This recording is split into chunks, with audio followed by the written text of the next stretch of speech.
From the misty boundary between myth and history, the story of Rome begins in the year 753 BC, on the banks of the River Tiber in central Italy.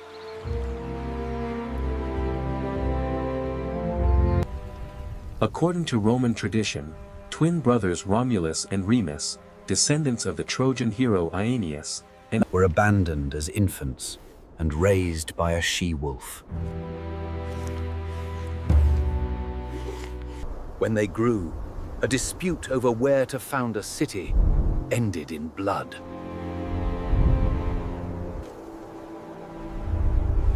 Romulus killed Remus and became the first king of Rome.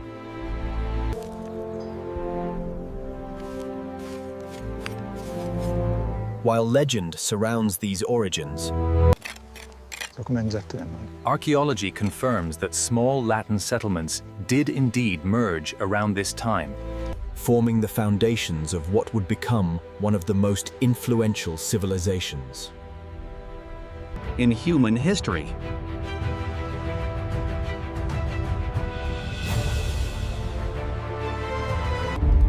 Early Rome was ruled by kings, 7 in total, who shaped the city's earliest institutions.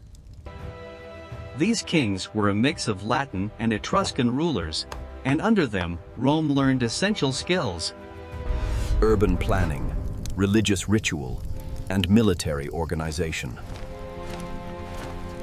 The Etruscans introduced engineering techniques such as drainage systems and stone architecture, while Rome's early society was divided between patricians, the noble elite, and plebeians, the common people.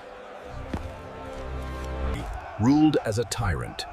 In 509 BC, the Roman people revolted, expelled the king, and swore never again to be ruled by one man. Thus was born the Roman Republic, a revolutionary system of government built on shared power, elected officials, and the rule of law.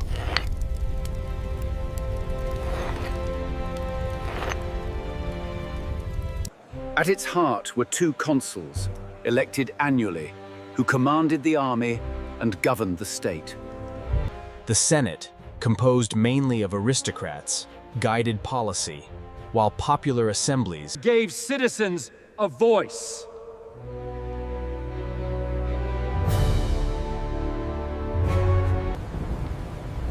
Though far from democratic by modern standards, the Republic was remarkably resilient. Through constant struggle between patricians and plebeians, Rome developed written laws, including the 12 Tables, and gradually expanded political rights to broader segments of society.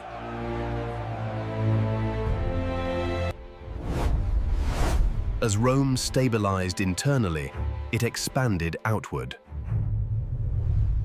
Through disciplined legions and relentless warfare, Rome conquered neighboring Latin cities, defeated the Etruscans, and subdued much of the Italian peninsula.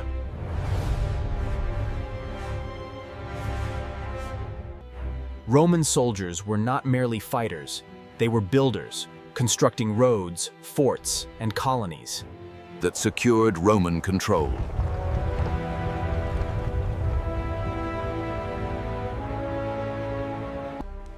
Conquered peoples were often offered alliances or partial citizenship, binding them to Rome, rather than destroying them.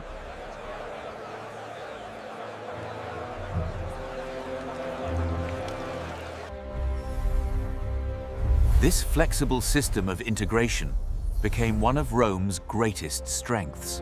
By the 3rd century BC, Rome faced its greatest external rival, Carthage, a wealthy maritime empire in North Africa.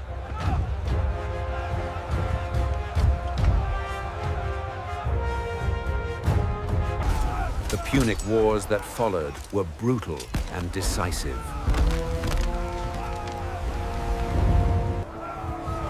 Hannibal, Carthage's greatest general, famously crossed the Alps with elephants and inflicted devastating defeats on Roman armies.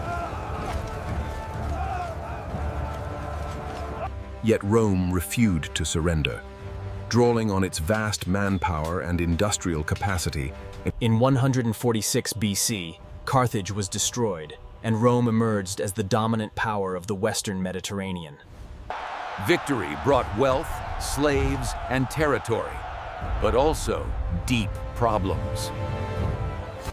Small farmers were displaced by large estates, worked by enslaved laborers, while wealth concentrated and in the hands of the elite.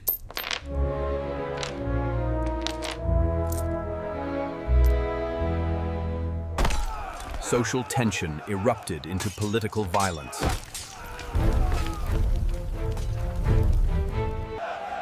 Reformers like Tiberius and Gaius Gracchus attempted to redistribute land and address inequality. But both were killed, setting a dangerous precedent for resolving political disputes through force. As Rome expanded across Greece, Asia Minor, and the Near East, its armies grew more powerful. And more loyal to their generals than to the Republic itself. This shift marked the beginning of the end for Republican government. Ambitious commanders like Marius, Sulla, Pompey, and Julius Caesar used their legions as political weapons. Civil wars became frequent, and traditional institutions struggled to cope with the scale of empire. Rome now governed.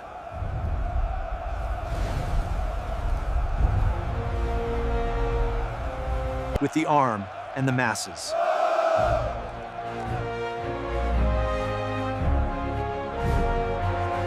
Declaring war on the Republic itself.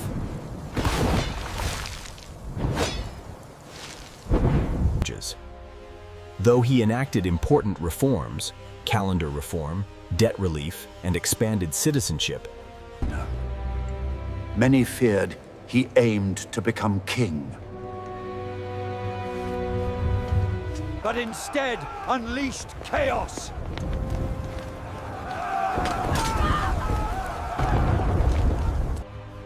In 27 BC, Octavian took the title Augustus and became Rome's first emperor.